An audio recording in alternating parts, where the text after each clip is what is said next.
먼저 첫 번째 이슈부터 확인하겠습니다. 코로나 백신 개발 3대 국가 전략 선정. 우리나라 3대 국가 전략 기술, 바로 반도체와 배터리, 백신입니다. 이 세 가지 분야가 시장의 주목을 받고 있고요. 또 어제 문재인 대통령 주재로 열린 회의에서 글로벌 백신 허브 전략에 대해서 발표 나왔습니다. 관련해서 이 분야가 이제 하반기 실적 성장 기대감도 높아지고 있고요. 백신 CMO, mRNA 백신, 또 국산 백신까지 여러 기대감들 시장에서 나오고 있는데 이 재료가 앞으로도 영향력이 있을까요? 서영환 전문가님. 예, 어제 그 문재인 대통령께서 청와대에서 국내 백신 업체 대표들하고 회의를 가졌습니다. 그 전 세계적인 그 백신 공급 불평등 속에서 백신 자주권을 확보하겠다는 것인데요. 이를 위해서 백신을 반도체, 배터리와 함께 3대 국가 전략 기술 분야로 선정을 하고 향후 5년간 2조 2천억 원을 투입하겠다고 밝혔습니다. 백신 개발과 더불어 백신 제조에 필요한 각종 원부자재 그리고 장비 등을 국산화해서 전방위적인 지원을 하겠다고 밝혔는데요. 시간이 걸린다 하더라도 차세대 백신인 mRNA 백신까지 끝을 보겠다는 각오로 임해달라고 주문을 했습니다. 최근에 전 세계적인 코로나 재확산으로 선진국들이 3차 부스터샷을 접종시키는 것을 검토 중인데요. 3차 부스터샷이 접종이 결정이 된다면은 모더나나 화이자 백신 등 그 우수한 백신 등은 수급 공백이 생길 수밖에 없습니다. 이 변이가 지속되는 바이러스의 특징상 백신 공백 상태는 아주 수년간 지속될 반복 이슈로 보이는데요. 백신 자주화가 지금 절실한 이유입니다.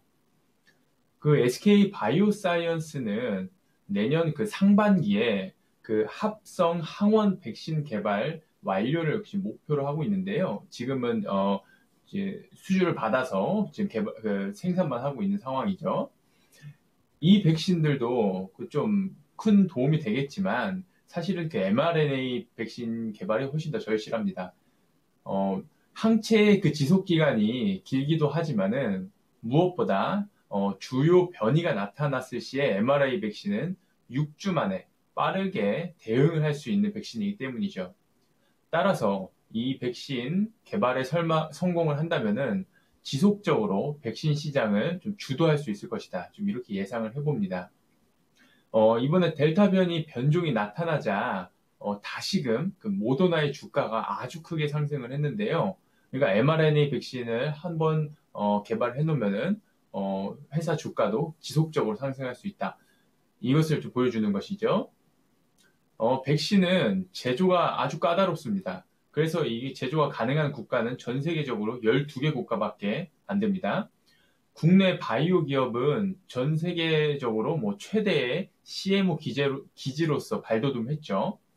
만약에 국산 백신이 개발이 성공을 한다면은 막강한 이 생산력을 기반으로 해서 전 세계 백신 공급을 할 수 있을 것으로 예상이 됩니다. 이 경우에 1차적으로는 경제적 이득은 당연하겠죠. 하지만 나아가서 백신이 부족한 국가들에게, 후진국들에게도 백신을 보급을 하여 국가 위상을 증대시켜 막대한 국익을 좀 발생을 시킬 것으로 저는 예상이 됩니다. 그동안 국내에는 백신 감염자 숫자가 적어서 백신과 치료제, 임상을 진행하기가 어려웠습니다.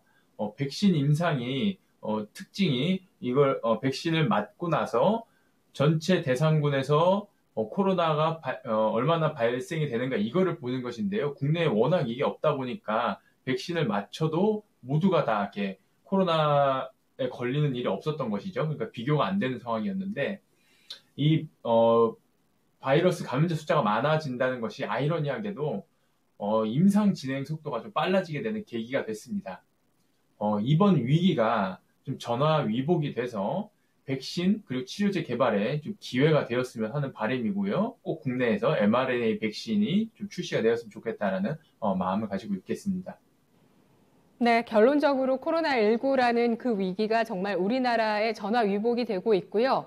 그리고 지금 4차 재확산 역시도 전화위복으로 결론을 맺을 것이다라고 예상해 주시면서 코로나19 국산 백신의 출시 가능성들까지 예상을 해주고 계십니다. 국가도 뭐 지원한다고 하고요. 내년 상반기에 이제 SK 바이오사이언스가 좀 유력할 것이라는 그런 내용들이 나오고 있죠. 내년 상반기에 국산 백신이 나온다면 앞으로 더 큰 모멘텀이 될 수 있다는 점을 중요하게 보셨는데요. 자, 그렇다면 전성진 전문가님도 이 K글로벌 백신 허브와 비전 및 전략 주목하시나요? 네, 그렇습니다. 저는 개인적으로 수지타산을 떠나서 어떤 분야든 최종적으로 국산화를 하는 것이 옳은 방향이라고 생각하고 있습니다. 코로나 백신 개발 분야에서 한 가지 걱정되는 점은 코로나는 변이의 다양성이나 속도가 너무 빠르다고 생각합니다. 일례로 코로나가 처음 생겨서 현재 전 국민의 접종이 이루어지기 전까지 알파, 베타, 감마, 델타, 람다, 델타 플러스까지 너무 다양하게 변이들이 발생하였는데 과연 백신의 개발 속도가 이 코로나의 변이 속도를 따라잡을 수 있을지는 의문입니다. 전문가들은 이렇게 말을 합니다. 독감 백신이 나오기까지는 70년이 걸렸다라고. 하지만 분명히 개발에 집중을 해야 할 분야임에는 틀림없습니다. 네, 알겠습니다. 계속 모습을 변화하고 있는 코로나. 일단 치명률이 낮아지긴 했지만 다양한 변이가 나왔을 때 백신의 효능이 잘 이어질 수 있을지는 또 점검이 필요하겠네요. 자, 바이오주. 지금 시장에서는 이제 이 진단키트 다음으로 이번 분기에 2분기 실적 시즌에 바이오주의 실적도 굉장히 주목을 받고 있습니다. 삼성 바이오로직스도 예상보다 좋은 실적을 발표했고요. 백신 CMO 기업으로 하반기에 기대감은 더 높아지고 있습니다. 여기에 또 삼성 바이오로직스는 하반기에 또 치료제 CMO까지 한다고 하니까 이 분야에 대한 실적 기대감, 현재 글로벌 경기 정점 논란이 있는 가운데 시장에서 굉장히 주목하고 있는 대목인데요. 실적주로 주목받을 수 있는 종목, 모멘텀주로 주목받을 수 있는 종목 알아보도록 하겠습니다. 서용환 전문가님. 예, 그 관련주로 삼성 바이오로직스하고 파미셀을 준비했습니다. 삼성 바이오로직스 얼마 전에 모더나 백신 위탁 생산을 공식화했죠. 모더나가 mRNA 백신 원료를 공급을 하면은 삼성 바이오로직스가 송도 공장에서 병에 주입하고 이를 밀봉하는 완제 의약품 공정을 담당하는 것입니다. 모더나나 화이자가 그 특허 문제 때문에 전 공정을 맡기지 않은 것이 좀 아쉬운데요. 향후 국내 백신 개발이 된다면은 삼성 바이오로직스가 전 공정을 맡아서 생산한 것을 저는 예상을 하고 그때 좀 수혜를 받을 것이라고 생각을 합니다. 차트를 보시면은 이때 5월 달에 모더나 백신 공정을 맡는다고 해서 한번 상승을 하고 하락을 했다가 이제 모더나 백신 생산이 확정이 되고 이제 생산이 다가오면서 좀 상승을 하고 있는데요. 좀 추세적인 상승을 보이고 있으므로 이 추세를 따라서 매매를 하시면 괜찮을 것 같고요. 다음은 파미셀입니다. 파미셀은 mRNA 백신 정제에 쓰이는 뉴클레오시드를 생산 중입니다. 전 세계 수요의 70%를 공급 중인데요. 최근에 수요량이 많아져서 뉴클레오시드의 공급이 부족한 상태죠. 국내외에서 mRNA 백신의 허가와 생산이 늘어난다면은 수요가 아주 폭발적으로 늘어날 것이라 생각이 들고요. 생산량도 늘어나면서 동시에 가격도 동시에 증가하기 때문에 실적이 아주 크게 증가할 것이라고 생각이 듭니다. 작년에 모더나 백신 관련주로 묶이면서 크게 상승을 하고 좀 하락 추세에 있는데요. 국내 백신이 앞으로 출시된다고 하면은 동사의 실적에 아주 크게 기여를 할 것으로 보여 앞으로 좀 국내 백신 이슈에 따라서 좀 상승을 하지 않을까 좀 이렇게 보이고 지금도 매수하시기 유효해 보입니다. 네, 알겠습니다.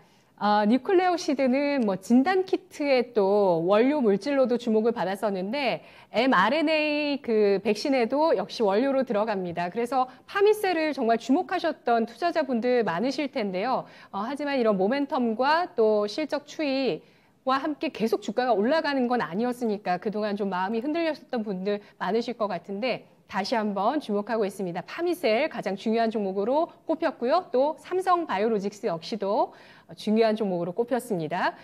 캐파가 되니까요. 국산 백신 개발만 되면 많이 생산하기를 바라겠습니다. 일단 SK 바이오사이언스가 국산 백신 개발 가장 유력합니다.